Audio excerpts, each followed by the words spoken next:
RS kitchen. Welcome to my channel. ఈ summer లో చాలా చాలా వేడిగా ఉంటుంది కాబట్టి ఈ వేడి సమ్మర్ లో రెసిపీస్ చేయడం ఇంట్లో చాలా చాలా కష్టం అవుతుంది. కనుకనే తొందరగా ఇన్స్టెంట్ గా అయ్యే ఫుడ్ ఏదైనా రెసిపీ ఏదైనా ఉంది అంటే మీరు తప్పకుండా ఇది ట్రై చేసి చాలా టేస్టీగా ఉంటుంది, చాలా బాగుంటుంది. ఇది ఎలాగో నేను ఇప్పుడు మీకు చెప్తున్నాను, తప్పకుండా మీరు ట్రై చేయండి. దీనికోసం మనం 1 కప్పు బియ్యాన్ని తీసుకొని 4 కప్స్ పప్పుని తీసుకోవాలి, 1/4 వంతు. ఆ తర్వాత దీనిని చక్కగా కడిగి పక్కకి నానబెట్టుకోవాలి. అలా 1 అవర్ వరకు మనం నానబెట్టేసుకొని ఒక బౌల్ని తీసుకొని అందులో వాటర్ యాడ్ చేసి, వాటర్ హీట్ అయిన తర్వాత మనం తీసుకున్నటువంటి పప్పు బియ్యాన్ని మనం ఇందులో వేసి నెమ్మదిగా మీడియం ఫ్లేమ్లోనే ఉడికించుకోవాలి. ఆ తర్వాత కొద్దిగా నెయ్యిని వేసి మనం చక్కగా కలిపి సిమ్లో ఉంచి మూత పెట్టేస్తే సరిపోతుంది. చూసారుగా ఎలా అయిందో. ఆ తర్వాత మనం దీన్ని తీసి పక్కన పెట్టేసుకోవాలి. మధ్య మధ్యలో కాస్త కొంచెం కలుపుతూ ఉంటే పర్వాలేదు.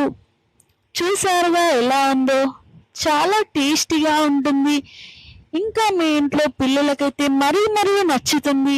తప్పకుండా మీరందరూ ఈ రెసిపీని ట్రై చేయండి, మీ అందరికి చాలా బాగా నచ్చుతుంది. చూసారుగా ఎలా ఉందో. దీని తర్వాత మనం ఒక బౌల్ని యాడ్ చేసుకొని అందులో కాస్త నెయ్యిని తీసుకోవాలి. కాస్త నెయ్యిని యాడ్ చేసిన తర్వాత దీనిలోకి మనం కొద్దిగా ఆవాలు, జీలకర్రని తీసుకొని కొన్ని మిరియాలని తీసుకోవాలి. తర్వాత 3-4 వెల్లుల్లి రిబ్బలను తీసుకోవాలి. అలా తీసుకొని లో ఫ్లేమ్లోనే స్టవ్ ఉంచాలి. ఆ తర్వాత ముందుగా ప్రిపేర్ చేసుకున్నటువంటి మిశ్రమాన్ని మనం ఇందులో యాడ్ చేసుకోవాలి. అంతకన్నా ముందు దీనిని కాస్త పేస్ట్ లాగా చేసుకోవాలి. చాలా టేస్టీగా ఉంటుంది. చూసారుగా ఎలా అయ్యిందో. ఇలా చక్కగా పేస్ట్ అయ్యేలాగా మనం కలుపుకుంటూ ఉండాలి. కుక్కర్లో వేస్తే గనక చాలా పేస్ట్ అవుతుంది కాబట్టి నేను ఇలానే ప్రిపేర్ చేస్తున్నాను. As your wish. కానీ ఇలా చేస్తేనే టేస్టీగా ఉంటుంది. ఆ తర్వాత కాస్త పసుపు వేసి మనం తీసుకున్నటువంటి దాన్ని ఇందులో యాడ్ చేస్తే సరిపోతుంది. అలా యాడ్ చేసిన తర్వాత మనం చక్కగా దీనిని కలుపుకుంటూ ఉండాలి. ఇలా కలుపుకుంటూ ఉన్న తర్వాత చూసారుగా ఎలా ఉందో.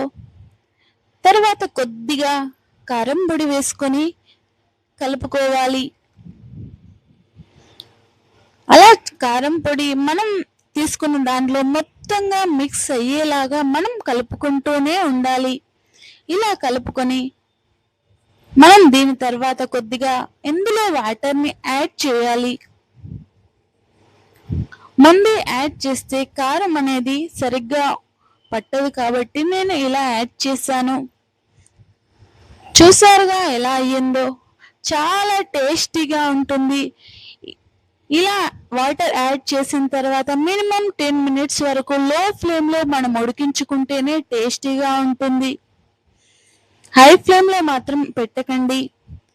కాస్త ఉప్పు వేసి మనం సర్వింగ్ బౌల్లోకి తీసుకొని ఇక తింటే చాలా టేస్టీగా